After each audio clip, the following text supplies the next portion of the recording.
¿Sabes cuál es la primera acción de un pescador que atrapa a un pulpo? Pues yo tampoco lo sabía antes de encontrar esta información. Lo hace absolutamente todo el mundo.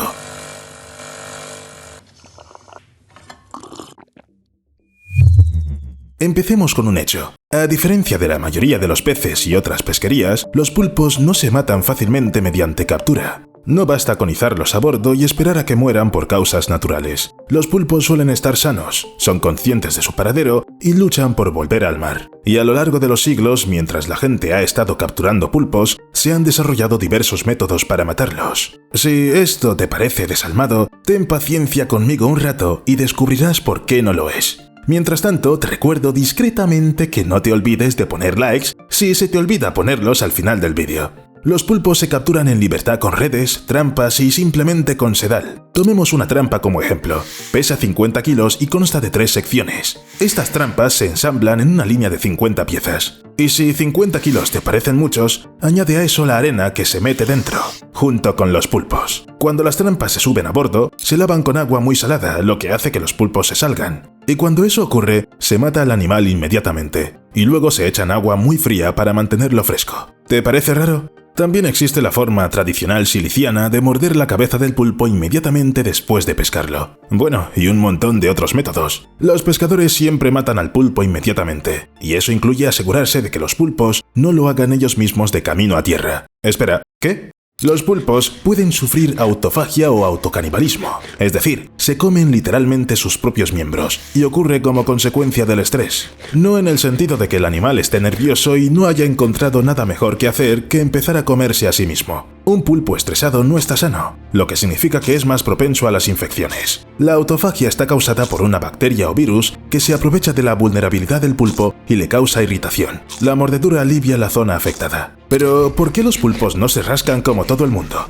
¿A qué vienen estas medidas extremas? Es sencillo. Al morderse el brazo, el pulpo pierde la extremidad infectada. En teoría puede volver a crecer, pero en cautividad y con un estrés continuado, es imposible deshacerse de la infección. Como resultado, el pulpo estresado e infectado muere con las extremidades destrozadas. Da miedo. Y se produce únicamente por una mala manipulación y una mala cría. Ningún pulpo sano se comportaría así en su hábitat natural. Pero espera, esa es solo una de las formas, o mejor dicho, una de las razones que pueden provocar la muerte de un pulpo durante el transporte. Los pulpos son muy listos, abren fácilmente las trampas para cangrejos, se comen las capturas y causan a los pescadores muchos daños y problemas. Y por mucho que se esfuercen los pescadores, los pulpos encuentran la forma de llegar a su legítima presa. Y no solo pueden abrir la trampa desde fuera. Un pulpo puede desenroscar la tapa de un tarro cerrado y salir. Naturalmente, esto se puede hacer desde fuera. Sinceramente, a veces a mí mismo me cuesta esfuerzo manipular esas tapas, y el pulpo simplemente la abrió. Y en un experimento se enseñó a los pulpos a abrir un recipiente en forma de L para recuperar comida. En resumen, si un pulpo quiere abrir algo, lo abrirá. Y eso plantea un grave problema en el transporte. Para transportar pulpos vivos se utilizan nasas especiales, a veces incluso las mismas nasas en las que se capturaron los pulpos. Estas nasas, a su vez, se colocan en cestas especiales, y entre ellas se rellena con heno para mayor seguridad. Los pulpos pueden lesionarse e incluso morir durante el transporte, por lo que la gente intenta hacer algún esfuerzo para evitarlo. Y aunque normalmente los pulpos sobreviven durante el transporte, siempre hay un pequeño porcentaje de mortalidad. Está relacionado con los animales que intentan escapar de sus nasas. Es decir, salen, pero ¿luego qué? Desorientación total, falta de agua, temperaturas incómodas y las cestas sacudiéndose y chocando unas con otras. No es de extrañar que al final los animales, incluso después de escapar, mueran inevitablemente. ¿Y las caídas de presión? Los pulpos viven en la profundidad, así que si los llevas a la superficie, ¿deberían sufrir simplemente por el cambio drástico de las condiciones? Aquí es donde la cosa se complica. A diferencia de la mayoría de los peces, los pulpos no tienen vejiga natatoria, por lo que es menos probable que se lesionen por los cambios de presión cuando se les saca de las profundidades del océano. En pocas palabras, al carecer de cavidades con aire en el interior de su cuerpo, en general, no les importa la presión.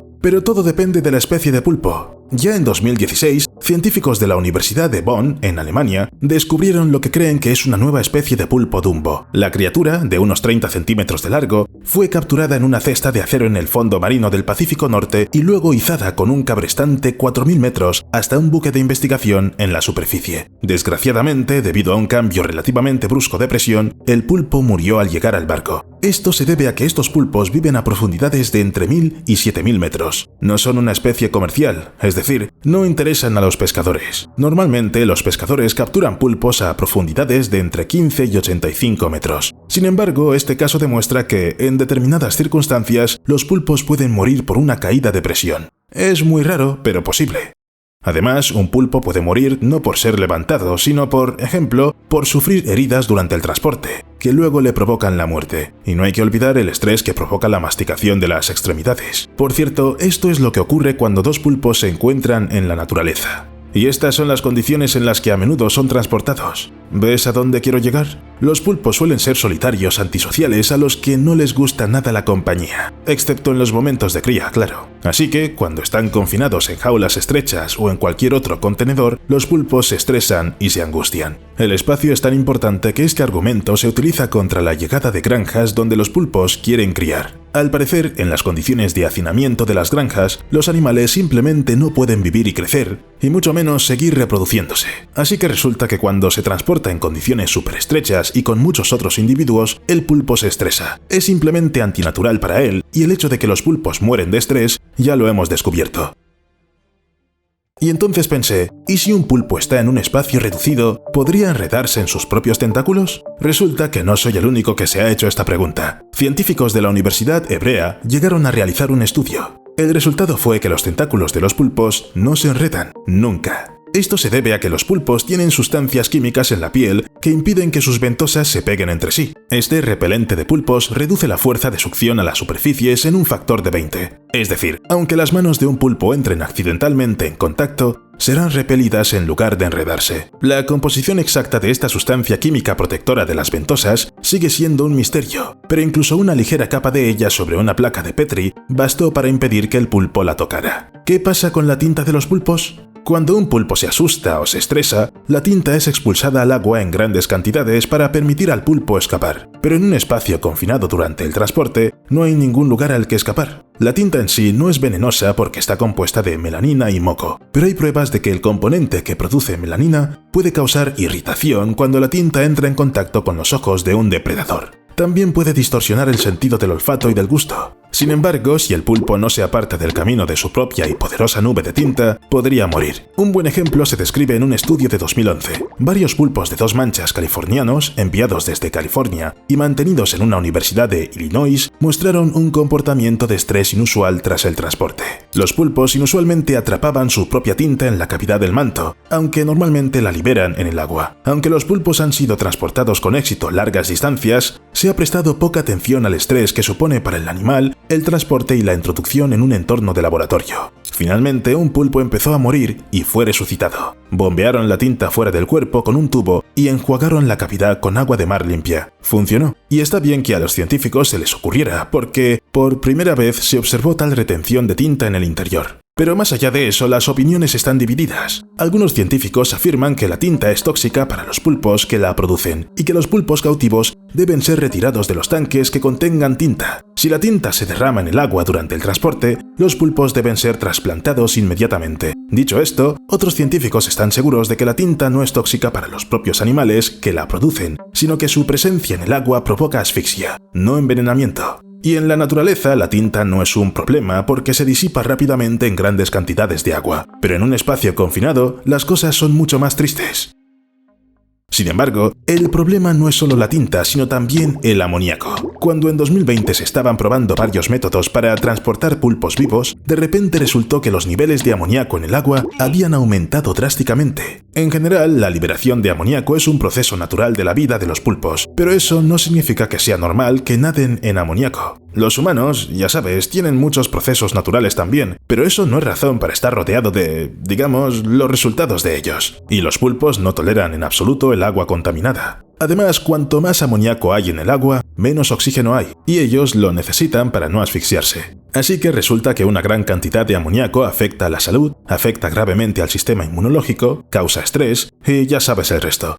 Y probablemente también sepas que los pulpos pueden cambiar de tonalidad porque tienen cromatóforos, pequeños órganos que cambian de color y que están repartidos por toda su piel. En la base de cada cromatóforo hay pequeños sacos llenos de nanopartículas de pigmento. Estos sacos de pigmento están conectados a células musculares. Para simplificar, podemos decir lo siguiente. Cuando estas células musculares se contraen, interactúan con el pigmento y el pulpo cambia de color. Pero en realidad no es tan sencillo. Cualquier contracción muscular supone un gasto de energía, y los pulpos pueden cambiar de color muy rápidamente. Las transiciones más rápidas registradas de un color a otro se producen en menos de 100 milisegundos, es decir, más rápido que un parpadeo. Los camaleones, por ejemplo, tardan entre unos segundos y un minuto en hacer lo mismo. El pulpo utiliza el cambio de color para protegerse de los depredadores. También puede volverse oscuro cuando es agresivo, si ya no puede esconderse, pero quiere ahuyentar a alguien que está demasiado cerca. Lo más probable es que el pulpo atrapado, que está bajo estrés y se siente vulnerable, cambie de color para aumentar su seguridad.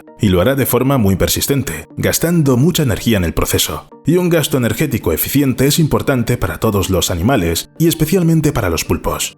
Incluso en reposo, los pulpos asimilan un porcentaje extremadamente alto de oxígeno del agua, y como resultado, se cansan rápidamente porque no pueden acumular una gran reserva de energía. Y aunque no encontremos ejemplos de pulpos que murieran de agotamiento por estar cambiando de color, de cualquier forma esto empeora su salud. Y luego hay más estrés. En definitiva, son tipos muy delicados que se estresan literalmente por todo. Los pulpos tienen incluso una fobia, miedo a perder su hogar. Los pulpos suelen pasar la mayor parte del día en sus cuevas, vigilando todo lo que ocurre a su alrededor. Pueden nadar o arrastrarse, pero en su mayoría llevan un estilo de vida sedentario en el que no tienen que cazar, aparearse ni escapar de los depredadores. Por término medio, los pulpos se alejan entre 60 y 80 metros de su guarida, y ni siquiera la búsqueda de alimento les lleva lejos. Y aquí no solo se les separa de su hogar, sino que se les saca del agua, se les lleva a algún sitio. Básicamente, no tienes que ser un pulpo para tener miedo. Y también en la tasa de supervivencia, o más correctamente la tasa de mortalidad de los pulpos capturados, afectan a las lesiones recibidas en el proceso de esta misma captura.